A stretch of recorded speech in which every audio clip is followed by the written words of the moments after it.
go by 1, 2, 3, 4, 5? I think we do. We don't do that anymore? Keep going.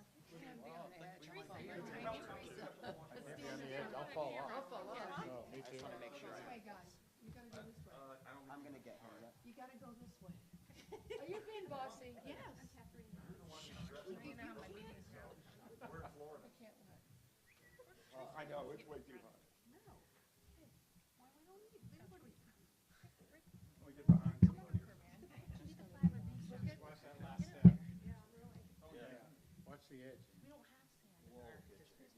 Also, when you freeze, your knee would like that. It's probably where they haul it. That's why we're flat. Taking it out. That was a horrible show. Probably true. I guess you're going first, so I'm gonna get out of the way. Neither I don't might want to be be short, so I'm gonna stand up. Test. Ooh. Good morning, everybody. My name is Andy Dance, Chairman of the Flagler County Board of County Commissioners.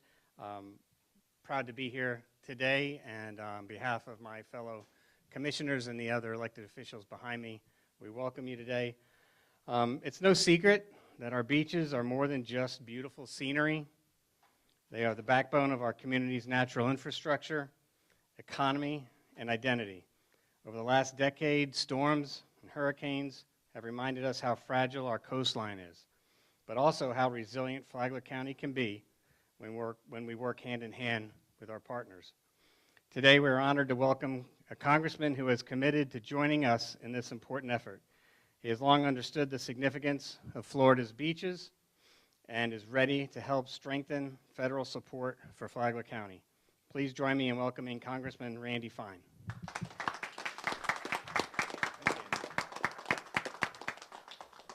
You know, his name is really good. It's mine. Take away the R. So thank you. Thanks, Andy, for that introduction. I want to start by thanking all the elected officials that are here.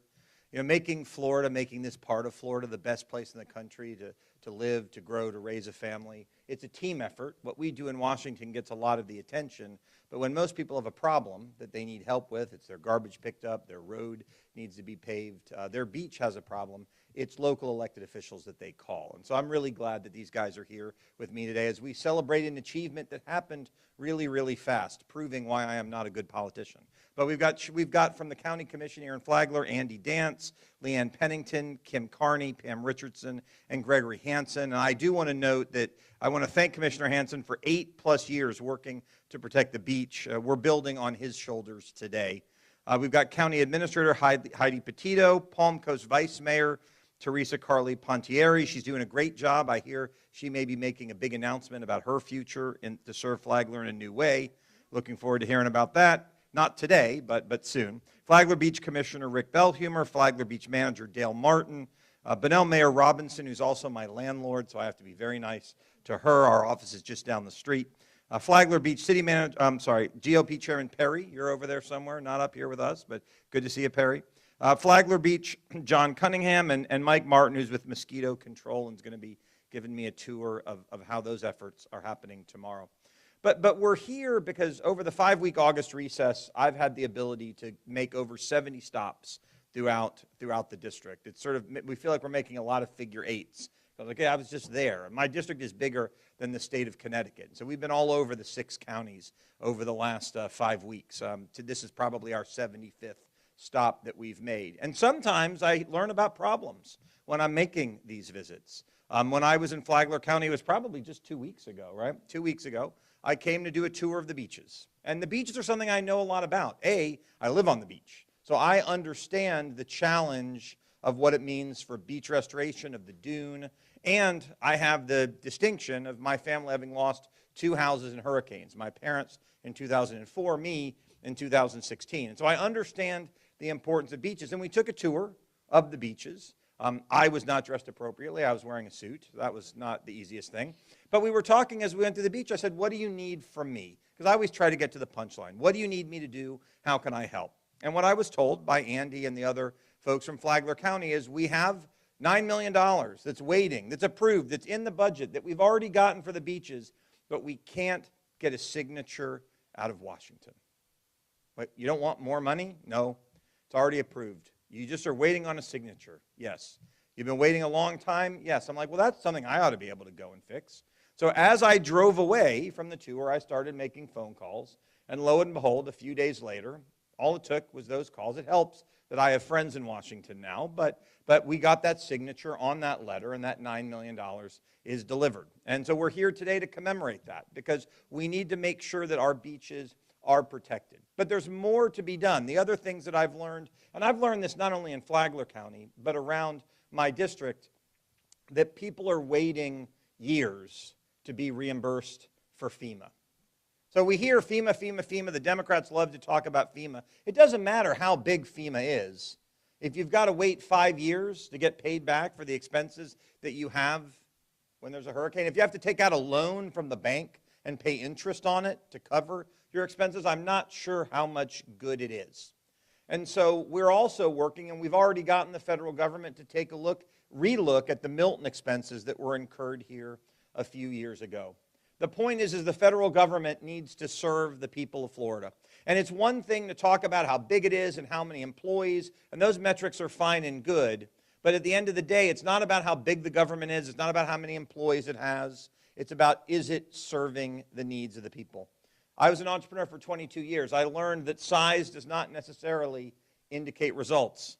As a one-man band in all three of my companies, I upended big industries. I was really small, but I worked hard, and I cared about putting points on the board and delivering results. That's what we've done here with what we're celebrating here today in Flagler County, about getting this money approved to protect our beaches so, God forbid, another hurricane comes, we're prepared, but to send that message that it is my job and my team's job, and hopefully we've proven it over the last 5 weeks, to represent the people that are here, to advocate for the needs that they have, and to make sure that we're protecting our beaches and everything in our county. So I'm excited to come back. It took 2 weeks. I can't set that expectation. Every problem I'm not going to be able to solve in 2 weeks. But this was one that we were able to, and we're proud to do it. And we have to celebrate the wins, because hopefully it sends the message of my level of commitment. When I hear a problem, I'm going to try to solve it.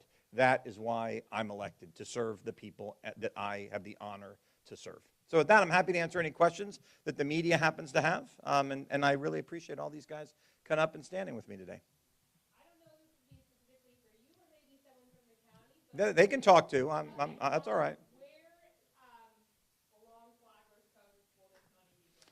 That's a better question for them. I toured it, but I don't want to get it wrong. Although they made me show up in a suit outside, so I almost didn't. I almost left and went home. But who wants to answer that question? Greg, come on. Malacopter going north. Okay.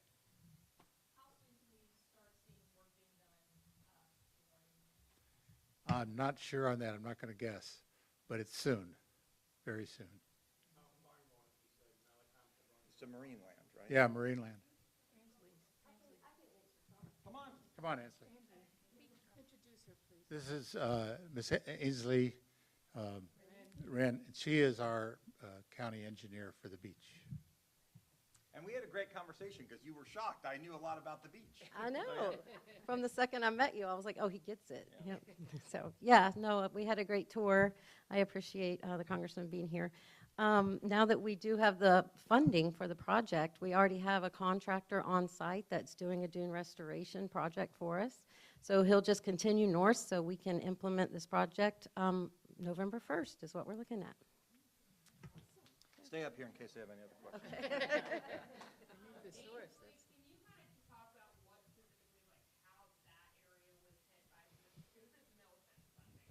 Correct.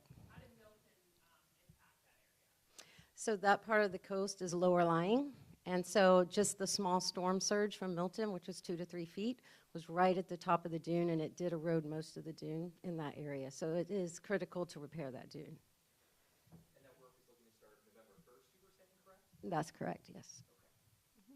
And can you kind of give us some context as, to our viewers who are unfamiliar with the money itself and kind of the background information with that and how we ultimately got to this point? You want to talk about applying for it, and I'll talk about my phone call?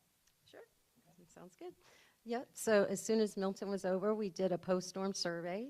We were able to quantify the amount of sand that we lost during Milton. At that point, we worked with our consultant, Foth Engineering, that put together a damage report for us. We submitted it in I believe, early, maybe January of the following year. So the Milton was in October. We submitted it in January. So at that point, it was under review with FEMA. I have a very good relationship with the beach team at FEMA. They were in constant communication with me, but at some point, I was not getting any more feedback. So that's when we called the congressman. Yeah, I mean, look, things go into the great vortex of Washington, D.C. And I think one of the things we should think about is trying to get the people who work on these problems closer to the problems. I've only been in Washington for 146 days. I have not seen the beach yet. Maybe there is one somewhere, but there's no ocean. And so I think a lot of the times the bureaucrats are far away from the problems, and they don't have to deal with them themselves. And so, as I said, as I drove away, I got on the phone. I started making some calls. I have the ability. Fortunately, I have some powerful friends in Washington. That's why I'm in Congress. And they said, sure, if all you need is a signature and it's a good idea, we'll get it done. And we did. And part of the reason I was willing to make that call is Flagler County is approaching beaches the right way. There's multiple ways to protect our shoreline. But I can tell you, as someone who's lived on the beach for many, many years, the best way to protect the beach is with a dune with natural grasses growing. God had it right. He knew how to protect it. And it's crazy. You'll see beaches that the sand all gets pulled away by the storm up to the dune where the grasses are growing.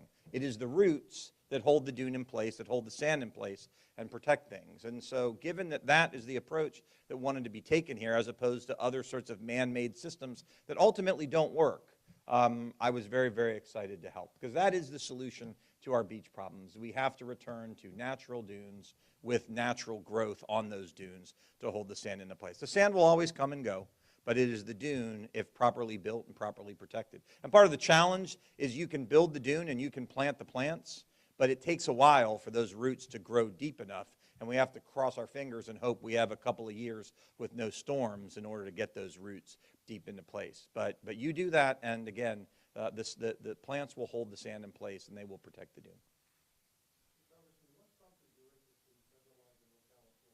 Oh, great. So it's separate problem. That is not my interest. So let me reject the premise of your question. His question is, what prompted me to want to federalize Ocala National Forest? That is not my interest. My interest is this. When my kids were born, I made a decision that I wanted to take them to every national park.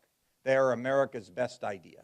There are 63 of these in the United States, including 3 here in Florida: Everglades, Dry Tortugas, and Biscayne. But we've been to them all. I've taken them to all of them. We've been to the Grand Canyon. We've been to Glacier, all of these amazing places, Zion and Bryce Canyon. But when I ran for Congress, I started touring our Florida Springs. And as I toured Florida Springs, I said, these are as nice and extraordinary as any of these sites that I've seen elsewhere in the country. In fact, everyone knows about Yellowstone. Yellowstone was protected because it is the largest concentration of geysers, not in the West, not in the United States, but in the world. Well, Florida has the largest concentrations of natural springs, not in Florida, not in the United States, but in the world. And I said our Florida springs are deserving of the same level of protection as we see at Yellowstone. And so we have some state parks, and I said I believe that they rise to the level of national designation. Now, I don't have the answer on how to do that. There's a lot of federal land, there's a lot of state land in the area, including a national forest. But my bill that I announced yesterday would have the National Park Service, the Department of the Interior, figure out how to take some number of our Florida springs and other already owned government land and turn that into something nationally designated. It might be a national park, it might be a national monument, it might be a national recreation area, it could be some combination of the three to do 2 things. Number one, to make sure that we're protecting these extraordinary places in the world. But second, and this is a big deal for the communities that I represent, to create a massive increase in the level of tourism that these sites visit. People travel the country to visit our national parks. Why? Because being a national park means you're the best America has to offer. And I believe that people on their way to Disney World or Universal, as they're driving down I-95 from the East Coast or I-75 from the Midwest, could see a sign that says Florida Springs National Park and get off and see some of these extraordinary natural wonders that are part of what makes Florida, Florida. Sure, that's a great question. I was planning, so let me talk to you what my life has been like. Ask about where I live. Great question. When President Trump asked me to run, it wasn't a plan of me and my family. I have a senior in high school and I have an 8th grader. I launched a 9-week, 63-day campaign for the Florida House. It was pretty big. I'm sorry, for my primary. It's pretty busy.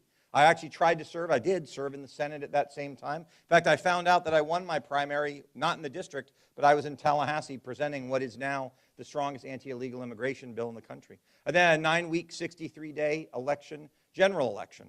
Then I won. I said, oh, good. I've made it through 126 days of politics. I'm going to have time between when I win and when I get sworn in. My colleagues generally get 60 days. I got 22 hours. Wasn't enough time to move.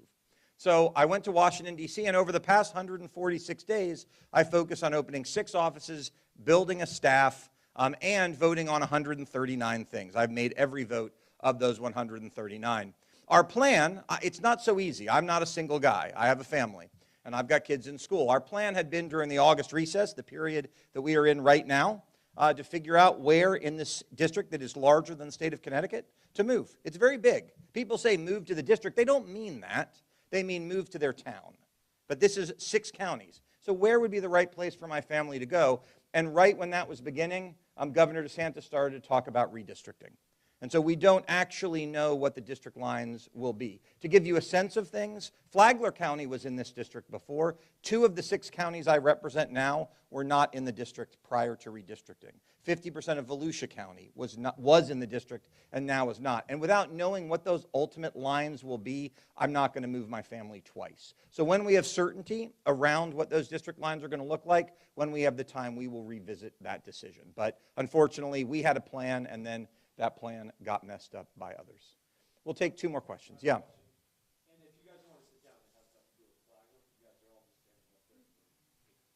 Maybe they just want to be my protection. You never know. The sidewalks in Daytona and in Seminole, the sidewalk going across to meeting Speedway is now going to be painted over. Yeah. Seminole County had got it FDOT approved and everything like that, painted these, the roads or sidewalks green for bikers, but now they're going to have to change it. Mm-hmm. Why? The federal government, President Trump has said crosswalks are for safety. They're not for other purposes, and we've got to clean them up. And we can't say you've got to take away an LGBTQ monument in Orlando, but you can leave this one over here. We have to apply the rules fairly. Those are the rules. Crosswalks are for public safety. They are not for demonstrations or tourism or anything like that. It's not about politics. It's about public safety. Last question. Yes, there is one over here.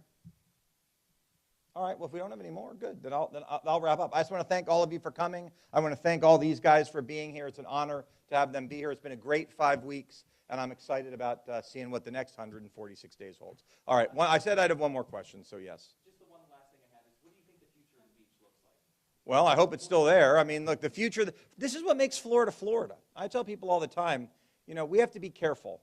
There are a lot of places in this country to retire that have low taxes and decent winters. What they don't have is water. And the great news about Florida is that everybody wants to move here. And the worst thing about Florida is that everybody wants to move here. So whether it's our beaches, the intercoastal waterway, the St. Johns River, our springs, our rivers, our lakes, if we don't preserve those, we lose what makes Florida, Florida. And so I don't want to tell people they can't move here. We can't move here. Most people in this room weren't born here. They moved here. We can't come here and then say, nope, nobody else. We can't slam the door behind us. But what we have to do is make sure we're developing appropriately. And that ensures making sure that we're protecting our beaches, because they're important not only for people coming here, but they're important to protect all the real estate that is there. It's important to protect public safety. It's important to protect life and everything else that goes into this. So making sure we protect our beaches, our waterways, this is the single largest local issue that I'm focused on. And I will tell you, it doesn't matter whether I'm in Flagler County or Lake County or Marion County or Volusia County. Now, beaches are only come up in the 3 coastal counties, but in the other ones, wastewater, roads, stormwater, surface water, those come up everywhere I go, and we'll be continuing to work on those for as long as I'm in Congress. Thanks, everybody, for being here. I appreciate it. Thanks, guys. Thank you. Thanks for being here.